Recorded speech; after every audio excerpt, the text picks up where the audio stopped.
Dear students, let us see some more one-word substitutions in the present lesson. Government by the officials. అంటే మనం జనరల్గా ఎమ్మెల్యేలు MPs వీళ్ళంతా కూడా పబ్లిక్ రిప్రజెంటేటివ్స్. అలా కాకుండా ఓన్లీ అఫీషియల్స్ అంటే అధికారులు మాత్రమే నడిపేటటువంటి ప్రభుత్వాన్ని ఏమంటారు? Let us say this is bureaucracy, ఉద్యోగస్వామ్యము. బ్యూరోక్రాట్స్ అని కూడా అంటారు అధికారుల్ని. Next, the act of speaking disrespectfully about sacred things. Sacred things అంటే పవిత్రమైనటువంటి విషయాలు, వస్తువులు. ఈ పవిత్రమైన విషయాల గురించి if anybody speaks with disrespect, there is a word for that practice that is called blasphemy. Blasphemy, దైవ దూషణ. తెలుగులో చక్కటి వర్డ్ ఉంది, though the concept is bad. Next, a nursery where children are cared for when their parents are at work. Nursery, మామూలుగా మీకు nurseries అన్నీ కూడా తెలుసు. పేరెంట్స్ ఉద్యోగం మీద, బిజినెస్ మీద డైలీ వెళ్ళినప్పుడు వాళ్ళ పిల్లల్ని చిన్న నర్సరీలో, అదే ఒక నర్సరీలో పెడతారు. చిన్న పిల్లలందరినీ అక్కడ చూసుకుంటూ ఉంటారు. వెరీ ప్రైమరీ ఫండమెంటల్ థింగ్స్ నేర్పిస్తూ ఉంటారు. మంచిగా నిద్రపుచ్చుతూ ఉంచుతారు, వాళ్ళని ఆడిపిస్తూ ఉంటారు. Like parents they will take care of. అటువంటి నర్సరీని ఏమంటారు చూద్దాం. That is called crush. CRECHE, crush. Okay. Next, one who regards the whole world as his country. Generally, we are Indians, we love India. మన India గురించే మనం గొప్పగా చెప్పుకుంటూ దాన్ని ఒక సెపరేట్ ఎంటిటీ కింద చూస్తాం. అలా కాకుండా కొంతమంది వ్యక్తులు ఉంటారు, చాలా ప్రోగ్రెసివ్ మైండ్ వాళ్ళది, అభ్యుదయవాదాలు గలవాళ్ళు.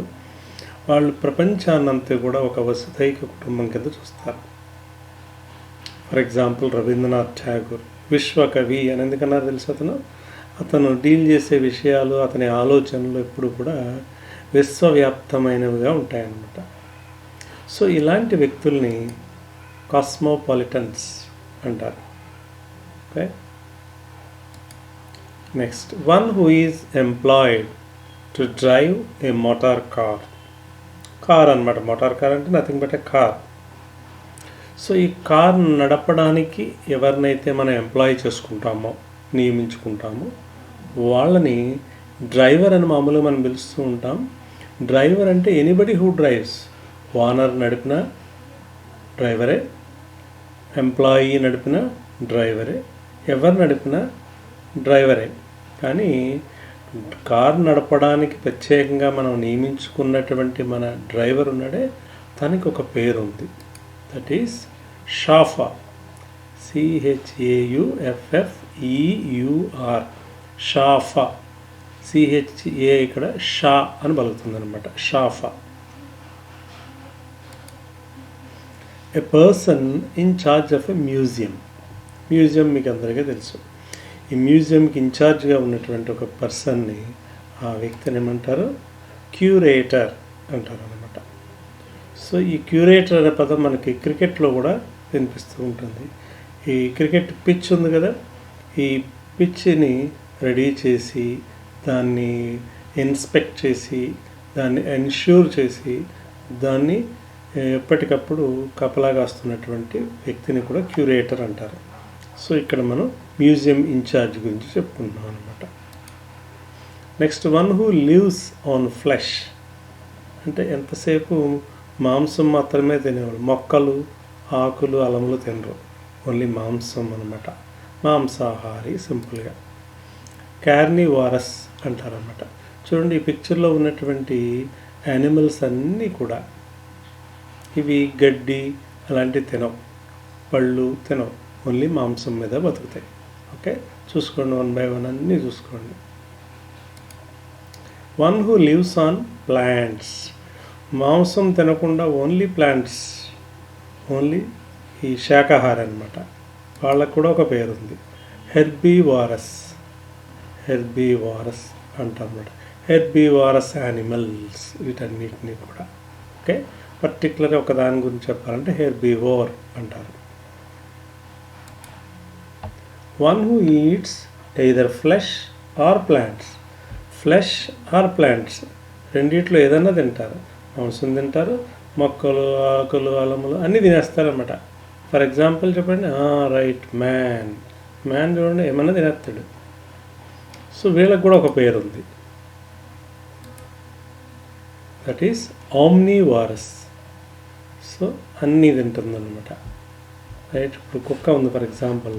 కుక్క మనం అన్నం పెడితే అన్నం తింటుంది, పాలు పోస్తే పాలు తాగుతుంది, మాంసం దొరికితే మాంసం కూడా తింటుంది. అలాగే మనిషి, అలాగే ఈ పర్టికులర్ యానిమల్స్ ఇక్కడ ఇచ్చారు ఇవన్నీ కూడా. Next, one who belongs to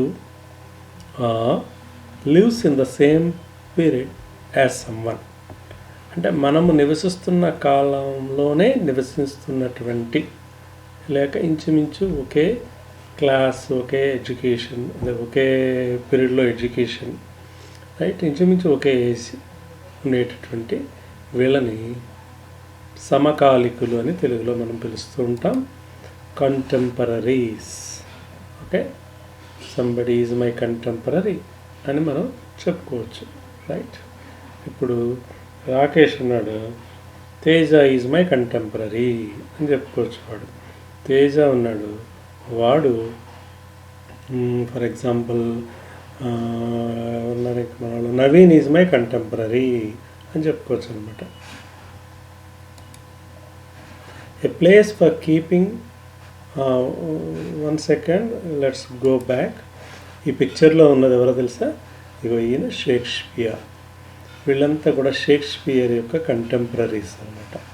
right, Ben Jonson etcetera writers అప్పట్లో చాలా పాపులర్ వీళ్ళంతా కూడా. Okay, next, a place for keeping luggage at a railway or bus station. So యూజువల్గా మీరు చూసుంటారు, రైల్వే స్టేషన్ కానీ బస్ స్టేషన్ కానీ వెళ్ళినప్పుడు మన లగేజ్ పెట్టుకోవడానికి అక్కడ ఒక స్పెసిఫిక్ ఏర్పాటు ఉంటుంది, ప్రత్యేకమైన ఏర్పాటు, ఒక కౌంటరు, ఒక రూము ఉంటుందన్నమాట. అక్కడ మనం కొంత ఛార్జ్ చేస్తారు వాళ్ళు, ఆ లగేజ్ అక్కడ పెట్టుకోవచ్చు. రైట్, జనరల్గా మీరు దాన్ని క్లాక్ రూమ్ అని కానీ చదివితే దాన్ని సరి చేసుకోండి. This is cloak room, clock room కాదు, ఇది క్లోక్ రూమ్. ఓకే, ఇది చూడండి, సూట్ కేసులో ఇక్కడ పెట్టుకున్నారు, రిసీట్ ఇస్తారు. మళ్ళీ on the production of receipt they will give back your material. Next, an expert or critical judge of any art or craft. Any art, ఏ కళ అయినా సరే, అలాగే ఎనీ క్రాఫ్ట్. క్రాఫ్ట్ అంటే చేతి వృత్తులు అనమాట. ఈ చేతి వృత్తులతో చేసినవి కానీ వీటిని జడ్జి చేసేవాళ్ళు. అంటే మనం వేసిన ఆర్ట్ని చూసి, మనం ప్రొడ్యూస్ చేసిన ఆర్ట్ లేక ప్రొడక్ట్ని చూసి, ఇది మంచి స్టాండర్డ్స్ ఉన్నటువంటి ప్రొడక్టా కాదా అని దాన్ని చాలా విమర్శనాత్మక దృష్టితో చూసి క్రిటికల్గా జడ్జి చేయగలిగే ఎక్స్పర్ట్ని ఏమంటారో తెలుసా? ఇంగ్లీష్లో కొనాయిషా అంటారనమాట. కొనాయిషా, CONNOISSEUR. దీని స్పెల్లింగ్ చాలా డిఫికల్ట్ వర్డ్స్, స్పెల్లింగ్స్ అడిగేటప్పుడు దీన్ని అడుగుతూ ఉంటారు. కొనాయిషా గుర్తుపెట్టుకోండి. ఏ రిలీజియస్ వార్ అంటే మతపరమైన యుద్ధాలకి ఒక నేమ్ ఉంది. మామూలు యుద్ధాలు వేరు, మతపరమైన యుద్ధాలు వేరు. రైట్, ఫస్ట్ వరల్డ్ వార్ ఉంది, అది మామూలు యుద్ధం, మతపరమైన యుద్ధం కాదు అది. మనకి ఒకప్పుడు చరిత్రలో బాగా లాంగ్ ఎగో మతపరమైన యుద్ధాలు ఉండేవి. వాటికి ఉన్న పేరేంటో తెలుసా? Crusade. Next, one who composes or teaches dancing. Dancing compose చేసేవాళ్ళని లేక డాన్స్, హౌ టు డాన్స్ అని మనకి ట్రైన్ చేసేవాళ్ళని ఏమంటారు? మీకు అందరికీ తెలిసి ఉంటుంది, సినిమాల టైటిల్స్లో చూస్తూ ఉంటాం. Choreographer. Okay, choreographer. A person who is bad in handwriting or spellings. కొంతమంది హ్యాండ్ రైటింగ్ చాలా అద్భుతంగా ఉంటుంది, అంటే మనం ఒక్క మాట కూడా చదవలేమన్నమాట, అంత అద్భుతంగా ఉంటుంది. అలాగే వాళ్ళ స్పెల్లింగ్స్ కూడా చాలా అద్భుతంగా ఉంటాయి. ఓకే, సో అలా బ్యాడ్ హ్యాండ్ రైటింగ్ ఉన్న వాళ్ళని ఏమంటారు? క్యాకోగ్రాఫర్స్. క్యాకోగ్రాఫర్స్. చూడండి, ఇందులో ఒక్క ముక్క అర్థం కాదు. ఈ బ్యాడ్ హ్యాండ్ రైటింగ్కి బెస్ట్ ఎగ్జాంపుల్ ఎవరు చెప్పండి? Doctors. One who sneers at the aims and believes of his fellow men. తోటి వాళ్ళ నమ్మకం లేక వాళ్ళ ఎయిమ్, వాళ్ళ ఉద్దేశాలని చూసి వెటకారం చేసేవాళ్ళు, వేళాకోళం చేసే వాళ్ళని ఒక పర్టికులర్ నేమ్తో పిలుస్తారు. వాళ్ళు అసలు they don't deserve to live in this world అనమాట. అలాంటి వాళ్ళు ఏమన్నా చెప్పు దాని గురించి విమర్శిస్తారు. అది ఎందుకని ముందే కోల్డ్ వాటర్ చల్లేస్తూ ఉంటారన్నమాట. వాళ్ళని సినిక్ అంటాం అనమాట. సినిక్.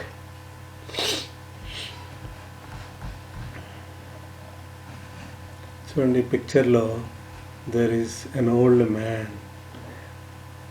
he is planting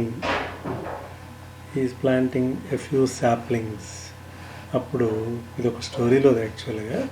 అప్పుడు ఈ kingly man, king or kings followers on the way వెళ్తూ ముసలాన్ని చూసి అడుగుతారు, నువ్వు at this age you are planting these small saplings, do you think that you can taste the fruits of these plants అని అడుగుతారు. అప్పుడు ఈయన చెప్తాడనమాట, ఆ ప్లాంట్స్ నా కోసం కాదు, ముందు తరాల వారు తింటారని చెప్పేసి నేను ఐఎమ్ ప్లాంటింగ్ దెమ్ అని అంటాడనమాట. So this is an example for cynics. So ఈ గుర్రం మీద అడిగేటటువంటి వాళ్ళంతా సినిక్స్ అనమాట. ఇతనేమో ఆప్టిమిస్ట్ అని చెప్పుకోవచ్చు మనం, లేక ఆల్ట్రూయిస్ట్ అని కూడా చెప్పుకోవచ్చు. ఆ రెండు వర్డ్స్ ముందు చూసారు మీరు. One who is recovering from ill health. అనారోగ్యం బారిన పడి జస్ట్ కొంచెం రికవర్ అవుతున్నటువంటి ఆ రికవరింగ్ స్టేజ్లో ఉన్న వ్యక్తిని మనం ఏమని పిలవచ్చు తెలుసా? కన్వాలసెంట్ అని పిలవచ్చు. Convalescent. Okay, she is just recovering.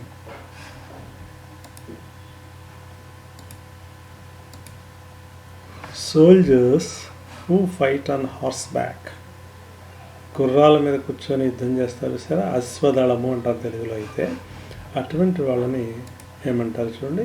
Cavalry. Then what is infantry? Cavalry అంటే గుర్రాల మీద చేసేవాళ్ళు. మరి ఇన్ఫాంట్రీ అంటే ఏంటో మీరు గూగుల్లో సెర్చ్ చేసి తెలుసుకోండి. One who is a specialist in the treatment of heart diseases. Heart disease specialist చాలామంది తెలిసే ఉంటుంది. వర్డ్ ఏమంటారు ఆ వర్డ్ని చెప్పండి? Cardiologist. Okay, next one who draws maps. Maps తెలుసు కదా మీకు, ఇండియా మ్యాప్, వరల్డ్ మ్యాప్ ఇట్లా చెప్పుకుంటాము. ఈ మ్యాప్స్ డ్రా చేసే వాళ్ళకి ఒక పర్టికులర్ నేమ్ ఉంది ఇంగ్లీష్లో. That is cartographer. కార్టోగ్రాఫర్ అంటే మ్యాప్ బొమ్మ చూసి బొమ్మ గీసేయడం కాదు, అసలు యాక్చువల్ మ్యాప్ను ఫస్ట్ తయారు చేసేవాళ్ళు అన్నమాట. Next there are a few words which are related to period, 1 year, 2 year, 3 year అట్లా. ఈ పీరియడ్స్ మనము ఒక్కొక్కటి చూద్దాం. యాన్యువల్ మీకు అందరికీ తెలిసింది. వన్స్ ఇన్ ఏ ఇయర్, సంవత్సరంలో ఒక్కసారి జరిగేదాన్ని యాన్యువల్. దీనికి ఎగ్జాంపుల్ ఏమంటే what you say? For example college day. College day సంవత్సరంలో ఒకసారి జరుగుతుందా, 2 times జరుగుతుందా? వన్స్. అలాగే బై యాన్యువల్.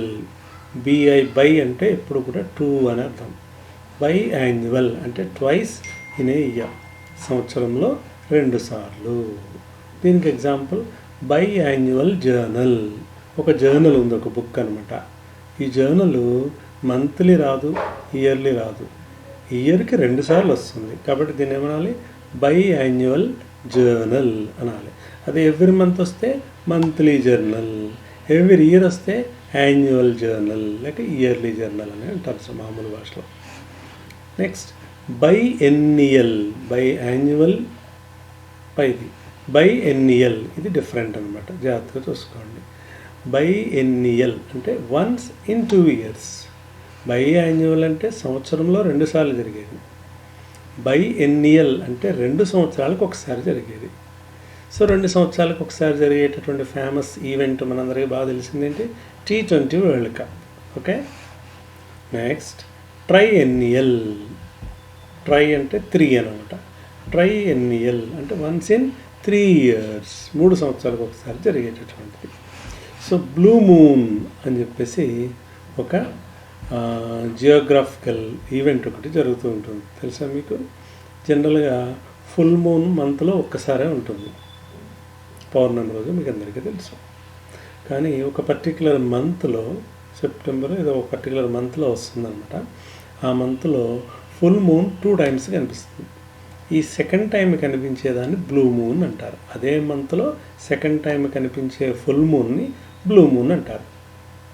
సో ఇలా సెకండ్ టైం ఫుల్ మూన్ కనిపించేది 3 సంవత్సరాలకు ఒకసారి. ఓకే. సో దీన్ని స్పెసిఫిక్గా బ్లూ మూన్ అంటారు. కానీ దాని కలర్ ఏమి బ్లూ ఉండదు, సేమ్ గ్రే కలరే ఉంటుంది, చంద్రుడు ఎలా ఉంటాడు అలాగే. నెక్స్ట్ క్వాడ్రెన్నియల్, క్వా అంటే 4 అని అర్థం. క్వాడ్రెన్నియల్ అంటే వన్స్ ఇన్ 4 years. మీకు అమెరికన్ ప్రెసిడెంట్ ఎలక్షన్స్ మొన్ననే జరిగినాయి.